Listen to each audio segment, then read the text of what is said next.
Syekh Ammar. Kita minta supaya sedikit ngasih mau'izah atau keterangan dari yang kita baca.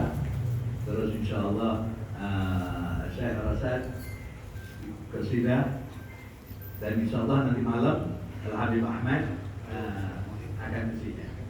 Kalau malam Jumat, kalau 1-2 orang nanti terlalu panjang, karena mau itu terlalu panjang.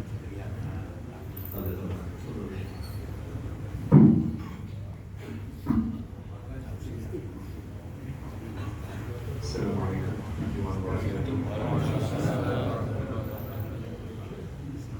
Alhamdulillahirabbil alamin wassalatu wassalamu ala sayyidina Muhammadin wa ala alihi wa sahbihi ajma'in. حقيقة ليس مقامنا إلا أن نكون متعلمين أمام العلماء والحبائب الكرام، لكن إن شاء الله قليل تعقيبا على كتاب صحيح البخاري. حقيقة صحيح البخاري عندنا أهل السنة والجماعة يعتبر أصح كتاب بعد كتاب الله عز وجل.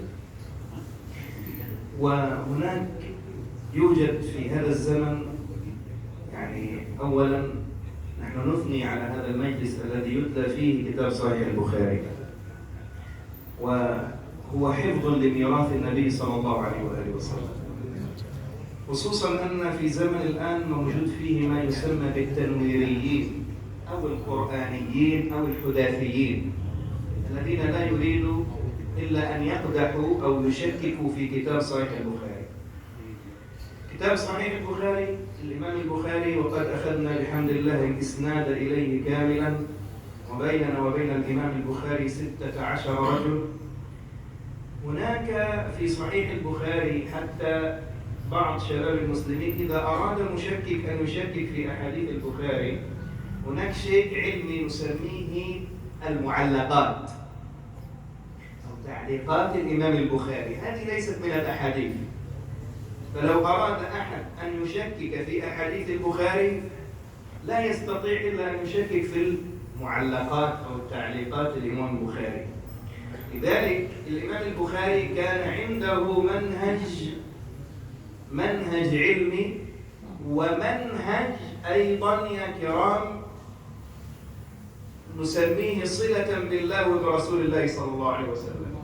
كان إذا أراد أن يكتب حديث كان يتوضأ ثم يصلي، وإذا أراد أن يأخذ الحديث مما روي عنه أنه في ذات يوم خرج إلى سفر حتى يبغي حديث واحد، ورأى هذا الحديث يوجد عند هذا الرجل، لكن عندما ذهب إلى الرجل وقد ضاعت ناقته، فوضع الرجل يديه هكذا كأن بها طعام، قال فأتت الناقة فمسك خطامها، فرجع الإمام البخاري، قالوا لماذا رجعت؟ قال رجل يكذب على الناقة فأولى أن يكذب على رسول الله صلى الله عليه وسلم.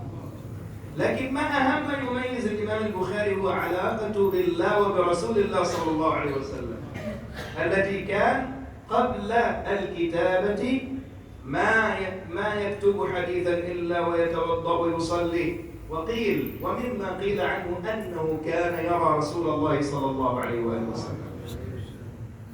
Bismillahirrahmanirrahim.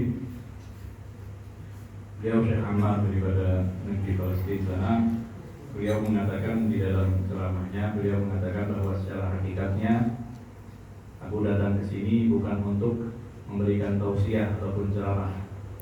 Aku gembira belajar di sini bersama para ulama dan juga para habaib yang ada di tempat ini.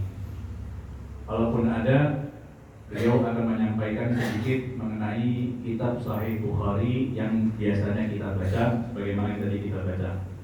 Sebagaimana kita ketahui bahwa kitab Sahih Bukhari daripada Ahlu Sunnah wal Jamaah, para ulama kita mengatakan bahwa kitab yang paling sahih setelah Al-Quran adalah kitab Sahih Bukhari.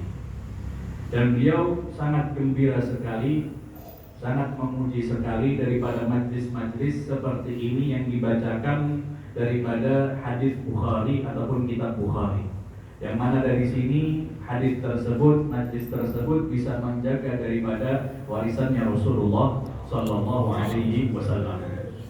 Beliau pun juga mengatakan, walaupun ada beberapa kelompok daripada tanwiriyin ataupun Qur'aniyin ataupun apapun itu namanya, yang mana mereka berusaha mencoreng, menjelekkan daripada kebenaran yang ada di dalam hadis-hadis yang ada di dalam kitab Sahih Bukhari. Di sini beliau mengatakan bahwa beliau telah mengambil daripada sanad daripada guru-guru beliau sampai kepada Imam Bukhari, yang mana perantara sampai kepada Imam Bukhari kurang lebih 16 daripada guru beliau sampai kepada Imam kitab As-Sahih Bukhari. Beliau mengatakan, kalaupun di dalam kitab Sahih Bukhari ada sesuatu yang bisa diragukan kebenarannya, dikritik kebenarannya, hanya saja ta'liq ataupun tulisan yang ditambahkan oleh Imam Bukhari di dalam hadis-hadis tersebut. Yang artinya seseorang ketika menuliskan hadis, Imam Sahih Bukhari menuliskan hadis dan biasanya dikasih ta'liq ataupun syarah sedikit daripada hadis tersebut. Yang bisa dicoreng kalaupun ada, yang bisa dikritik kalaupun ada, hanyalah itu saja. Tapi dalam hadis Bukhari yang ditulis oleh Imam Bukhari di dalam kitabnya itu benar-benar sahih, sebagaimana yang disampaikan, kitab yang paling benar setelah Al-Quran yang ada di muka bumi ini adalah kitab Sahih Bukhari yang dikarang oleh Imam Bukhari. Beliau di dalam menuliskan kitabnya beliau memiliki cara-cara yang berbeda. Ada manhaj ilmi yang beliau tempuh di dalam menulis daripada hadis-hadis Rasulullah SAW. Adapun manhaj yang beliau ambil manhaj nabawi yang beliau simpulkan daripada Rasulullah SAW, berbeda daripada para ulama yang lainnya. Bukan hanya sekadar menulis mendapatkan hadis daripada guru-guru langsung beliau tulis, tapi beliau memiliki cara yang berbeda. Sebagaimana tadi beliau katakan, Imam Bukhari ketika hendak menulis hadis Rasulullah SAW di dalam kitabnya Sahih Bukhari, beliau terlebih dahulu mengambil air wudhu. Beliau terlebih dahulu melaksanakan sholat, baru di situ menulis hadis yang sahih kepada Rasulullah tentang Rasulullah SAW ataupun hadis-hadis Rasulullah SAW. Beliau menceritakan salah satu kisah daripada perjalanan yang sangat luar biasa yang dilakukan oleh Imam Bukhari di dalam mengumpulkan menulis hadis-hadis Rasulullah SAW. Imam Bukhari ketika mendengarkan ada seseorang yang memiliki hadis, maka walaupun jaraknya jauh, beliau tempuh untuk sampai kepada orang tersebut, mendengarkan langsung daripada orang itu. Pernah suatu ketika mendengarkan ada seseorang yang memiliki hadis Rasulullah SAW. Jaraknya jauh ketika itu ditempuh oleh Imam Bukhari. Sesampainya di tempat tersebut, Imam Bukhari melihat ketika itu orang tersebut ada hewannya yang ketika itu lari ataupun jauh, kudanya. Untuk mendekatkan kuda tersebut, orang tersebut apa yang dilakukannya? Mengadahkan daripada kedua tangannya, seakan-akan di dalam dua tangannya itu ada makanan. Supaya apa? Kudanya tidak lari jauh mendekat kepada orang tersebut. Di tangannya tidak ada makanan, tapi seakan-akan berusaha mendekatkan kuda tersebut supaya kudanya itu mengira bahwa di tangannya makan, sehingga bisa diambil daripada kuda tersebut. Dan benar, kuda tersebut mendekat kepada orang tersebut dan beliau pun bisa mengambil memegang daripada kudanya, talinya. Maka di sini Imam Bukhari melihat, kalau kita lihat hal seperti itu adalah sesuatu yang biasa. Berarti orang ini seakan-akan menipu daripada kuda tersebut. Tangannya tidak ada makanan, tapi ditunjukkan seperti ini supaya kudanya tertipu dan datang kepada orang tersebut. Melihat seperti itu, Imam Bukhari mengatakan orang ini sudah berbohong kepada kuda, dan tidak mustahil orang ini nanti akan berbohong kepada Rasulullah SAW. Jaraknya sudah jauh ditempuh, tapi beliau tinggalkan daripada guru tersebut, orang tersebut, karena apa? Karena pernah membohongi daripada kuda. Ini cara manhaj yang sangat luar biasa yang dituliskan oleh Imam Bukhari di dalam kitab Sahih Bukhari. Jadi jangan kita kira bahwa Imam Bukhari hanya mengumpulkan banyak hadis, tidak.